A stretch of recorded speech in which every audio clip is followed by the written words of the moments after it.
नमस्कार। आज के इस एक्सप्लेनर में हम एक ऐसी कहानी पर बात करने वाले हैं जिसने सच में तमिलनाडु की राजनीति में एक जबरदस्त भूचाल ला दिया है। मतलब सोचिए, एक इंसान जो सिनेमा के रुपहले पर्दे पर राज करता है, वो सीधे सत्ता के गलियारों तक पहुंच जाता है। हम बात कर रहे हैं थलापति विजय की। और सच कहूं तो ये सिर्फ एक सुपरस्टार के नेता बनने की घिसी-पिटी कहानी बिल्कुल नहीं है। ये कहानी है एक अंडरडॉग की, जिसने दशकों पुरानी एकदम सेट हो चुकी पॉलिटिकल मशीनरी को जड़ से हिलाकर रख दिया। तो चलिए बिना देरी किए इस दिलचस्प सफर में गोता लगाते हैं और शुरुआत करते हैं सीधा इस चौंकाने वाले नंबर से। 108 टीवी के यानी तमिलनाडु वेत्र करगम ने अपने पहले ही इलेक्शन में, जी हां बिल्कुल पहले इलेक्शन में, मैदान में उतरते ही 108 सीटें झटक लीं। ये कोई छोटी मोटी बात नहीं है। और सबसे मजेदार बात पता है क्या है? इस एक जीत ने उन दो सबसे बड़ी पार्टियों को, डीएमके और एआईडीएमके को, एक साथ आने पर मजबूर कर दिया, जो दशकों से एक दूसरे के जानी दुश्मन थे। मतलब सिर्फ एक इंसान को रोकने के लिए पुरानी दुश्मनी भुलाई जा रही है। ये 108 का आंकड़ा ही अपने आप में चिल्ला चिल्ला कर बता रहा है कि ये राजनीतिक भूचाल कितना विशाल है। लेकिन रुकिए, अगर लग रहा है कि ये सफर हमेशा से इतना ही शानदार था, तो ऐसा बिल्कुल नहीं है। आज जो शख्स करोड़ों लोगों का भविष्य तय कर रहा है ना, 1992 में अपने डेब्यू के वक्त उसे लिटरली बुरी तरह खारिज कर दिया गया था। एक बहुत बड़ी मैगजीन ने तो यहां तक लिख दिया था कि इस लड़के की शक्ल हीरो वाली नहीं है, ये बदसूरत है और उनके पिता को उन पर पैसे बर्बाद नहीं करने चाहिए। जरा सोचिए, एक 18 साल के युवा को अपने पहले ही कदम पर कितना बड़ा मेंटल सेटबैक लगा होगा। पर यकीन मानिए, यहीं से इस अंडरडॉग कहानी की असली नींव पड़ी थी। भाग 1, मजाक से मास हीरो तक।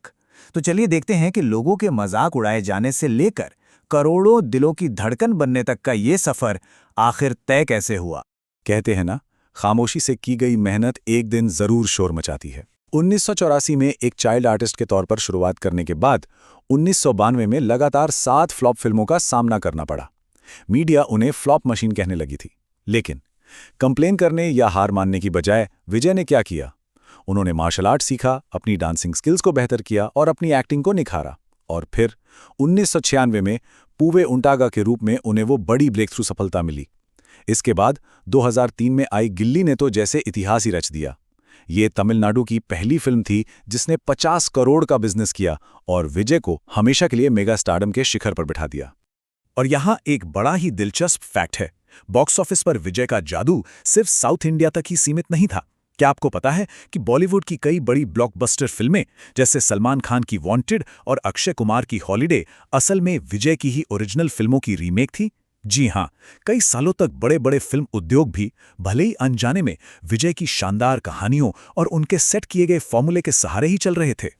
भाग 2, निजी संघर्ष और भावनात्मक चुनौतियां। पर्दे पर भले ही वो एक अनस्टॉपेबल एक्शन हीरो हों, लेकिन रियल लाइफ में विजय को कई गहरे और दर्दनाक उतार चढ़ाव से गुजरना पड़ा है। आइए उन पहलुओं को समझते हैं। असल में विजय की जिंदगी कड़े उसूलों और गहरे सदमों से गुजरी है। बचपन में ही उन्होंने अपनी 2 साल की बहन विद्या को खो दिया था। इस ट्रेजेडी ने उन्हें बहुत शांत और इंट्रोवर्ट बना दिया। आज भी वो अपनी बहन की याद में करोड़ों का साइलेंट दान करते हैं, बिना किसी पीआर स्टंट या कैमरे के शोर शराबे के। और फिर 2020 में एक ऐसा शॉकिंग मोड़ आया जब उनके अपने पिता ने उनकी मर्जी के बिना उनके नाम पर एक पॉलिटिकल पार्टी रजिस्टर कर दी। अपने उसूलों से कोई समझौता ना करते हुए विजय ने एक बेहद कड़ा कदम उठाया और अपने ही पिता को कोर्ट में घसीट लिया। उन्होंने दुनिया को बिल्कुल साफ कर दिया कि वो परिवारवाद या नेपोटिज्म की राजनीति के सख्त खिलाफ हैं। अगर उनकी पर्सनल लाइफ की बात करें तो 1999 में उन्होंने लंदन की अपनी एक फैन संगीता से शादी की। मतलब एकदम किसी फिल्मी लव स्टोरी की तरह। लेकिन हाल के दिनों में उनका ये रिश्ता विरोधियों के रडार पर आ गया है। 2026 आते आते तलाक की याचिका और फेमस एक्ट्रेस त्रिशा के साथ नाम जोड़े जाने की अफवाहें खूब सुर्खियों में रहीं। पॉलिटिकल राइवल्स ने इन विवादों का पूरा फायदा उठाने की कोशिश की और तीखे हमले किए। लेकिन विजय ने क्या किया? उन्होंने इन सब के बीच अपनी वही पुरानी सिग्नेचर खामोशी बनाए रखी और अपना फोकस बिल्कुल भी भटकने नहीं दिया। भाग 3, 10 साल का राजनीतिक मास्टर प्लान। अब अगर किसी को लगता है कि ये पॉलिटिकल सक्सेस रातों रात मिल गई, तो वो बिल्कुल गलत है। ये असल में पूरे 10 साल के बेहद सधे हुए और शार्प मास्टर प्लान का रिजल्ट है। स्ट्रैटेजी के नजरिए से देखें तो ये किसी मास्टर क्लास से कम नहीं है। 2013 में अपनी फिल्म थलैवा के साथ उन्होंने पॉलिटिकल पानी नापने की कोशिश की थी, लेकिन तब तत्कालीन मुख्यमंत्री जयललिता जी ने उन पर काफी सख्ती दिखाई। इसके बाद विजय मानो एकदम अंडरग्राउंड हो गए। उन्होंने बहुत ही स्मार्टली अपने फैन क्लब्स को एनजीओ में बदल दिया और ज़मीनी स्तर पर गांव-गांव में अस्पताल और लाइब्रेरी बनवाई।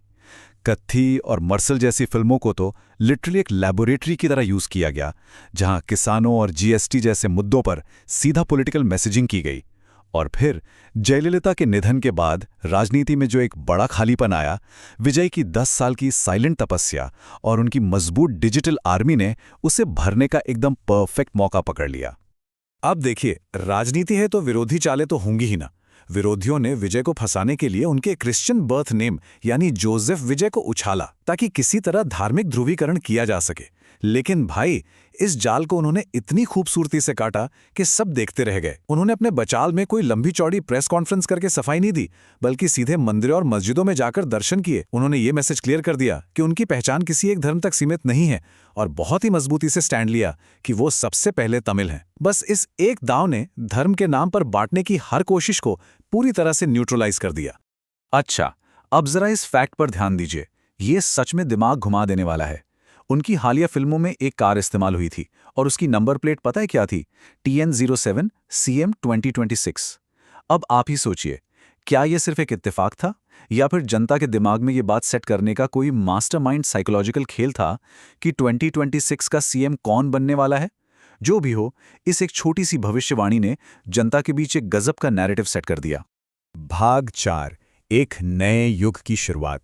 तो अब हम आ गए हैं प्रेजेंट डे में, जहां इस पूरे दशक भर की तैयारी के नतीजे हम सबके सामने हैं।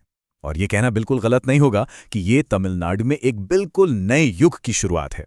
इस पूरी पॉलिटिकल शिफ्ट का एक बहुत ही इमोशनल और ग्राउंड लेवल उदाहरण देखिए। टीवीके की इस हिस्टोरिक जीत में विजय के अपने पर्सनल ड्राइवर के बेटे ने विधायक का चुनाव जीत लिया है। सोचिए, ये सिर्फ एक सीट जीतने की बात नहीं है, ये इस बात का बहुत बड़ा सिंबल है कि कैसे पारंपरिक और खानदानी सत्ता के पुराने ढांचे को तोड़ा जा रहा है और आम आदमी को सीधा सिस्टम के अंदर लाया जा रहा है। लेकिन पिक्चर अभी बाकी है। सत्ता का रास्ता अभी भी पूरी तरह से क्लियर नहीं हुआ है। टीवीके ने 108 सीटें तो जीत ली, लेकिन सरकार बनाने के लिए मैजिक फिगर है 118 विधायकों का। अभी सिचुएशन ये है कि एक बड़ा डेडलॉक बना हुआ है। गवर्नर ने बिल्कुल साफ कर दिया है कि जब तक 118 विधायकों के सिग्नेचर नहीं होंगे, वो सरकार बनाने का न्योता नहीं देंगे। तो एक तरफ पर्दे का सुपरस्टार अब सत्ता की बिल्कुल दहलीज पर खड़ा है, और दूसरी तरफ राजभवन के गलियारों में अभी भी जोड़ तोड़ और भारी सस्पेंस का गेम चालू है। और फाइनली ये सब हमें आज के सबसे बड़े सवाल पर लाकर खड़ा करता है। एक अंडरडॉग के रूप में शुरुआत करना, लोगों के तानों का सामना करना, और फिर 10 साल की एक अचूक रणनीति के दम पर पूरी पॉलिटिकल मशीनरी को हिलाकर रख देना। ये सब तो हो गया, लेकिन क्या सिनेमा की दुनिया का ये किंग मेकर रियल वर्ल्ड के इस सिंहासन पर बैठकर जनता के लिए सच में वो चमत्कार कर पाएगा जिसकी सबको उम्मीद है? खैर, इसका जवाब तो आने वाला वक्त ही देगा। आज के इस एक्सप्लेनर में हमारे साथ जुड़ने के लिए बहुत बहुत शुक्रिया।